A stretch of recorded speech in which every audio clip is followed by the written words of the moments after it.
project called Nigeria, we all know that opposition is as lame as you can describe it.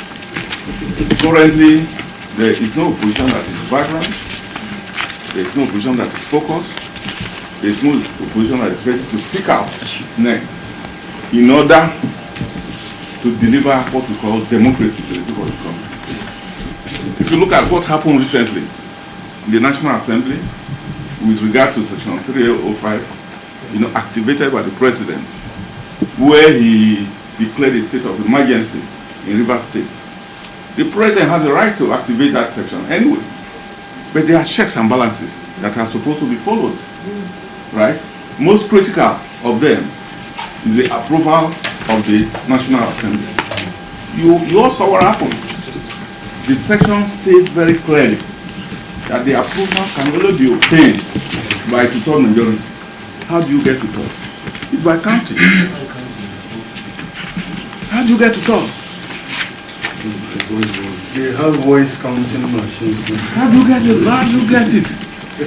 So this is a challenge to the people of the country. We are not bothered that the President activated that section, but the process must be duly followed transparently, so that all concerned, including Nigeria and international community, will be convinced that the right thing is done. But ladies and gentlemen, was the right thing done? No. The country cannot move that way. The country cannot move with people that are committed to fraudulent activities every day. That is fraud. What they did, what the National Assembly did, is fraud against you, against me, against our children yet unborn. And I'll be surprised how the leadership of the Senate and the House of Reps will communicate to their children that they presided over a parliament that did not know what is to thought. I mean, no. So opposition, to answer your question, opposition has to be more vibrant. That thing happened as if there was no opposition in the House. So do we have opposition in the House? There was no opposition in the House. So anything goes. And until we are ready to commit ourselves to building a country of our collective dreams, we can never make progress. And we can do it together. As a rider, I have a opposition in the National Assembly at all. Because whatever goes there, it is being approved from the executive.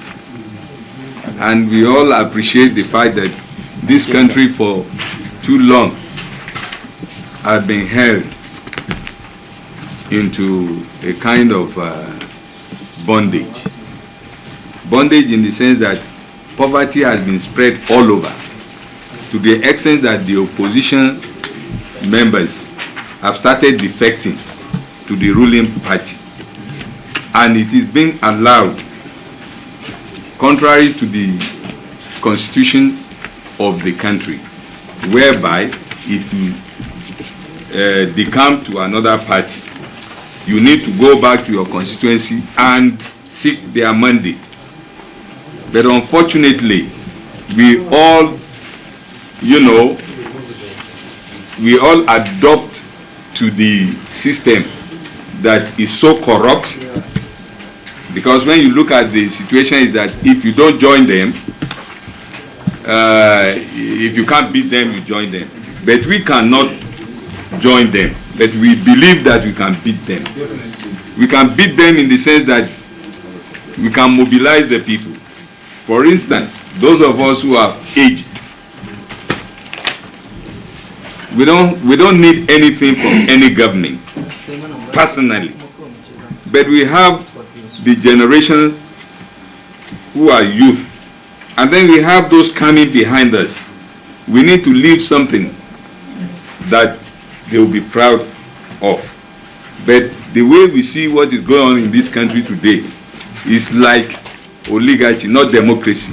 We don't have democracy in this country because the democratic tenets of any governance is to allow opposition to reign, as the president has read in his press release.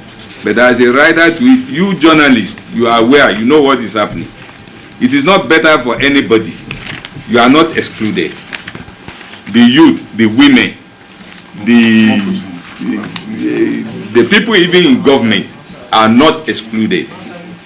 So these are the situations we have. No opposition in this government. Everybody is an appendage of the ruling government. Thank you. So we have, there's no one big man that's giving us money and say, go this way, and then you go this way. Or move from that way, you move from that way. No. We are doing it ourselves, based on our personal conviction that the right thing has to be done. Right? And that is why I said earlier that if we are going to mingle with politicians that have been in and out of government, they will not play from the front. And that will be the condition we give to anybody that wants to join us from that category of people. Who will play from the front, right? And who will deliver our agenda in line with our mission and vision. So that fear, Ajia, that fear should not exist, right? That fear should not exist. But I encourage the media to also gang up against intimidation of opposition. No matter what, it is always very powerful in any society. The media is always very powerful in any society. By the time you don't compromise yourself and compromise your professionalism, you can move mountains. You can move this nation. It can be difficult, yes, agreed. It might take time, yes, agreed. But is it achievable? Yes, it's achievable. We need one thing: determination, commitment, focus. We need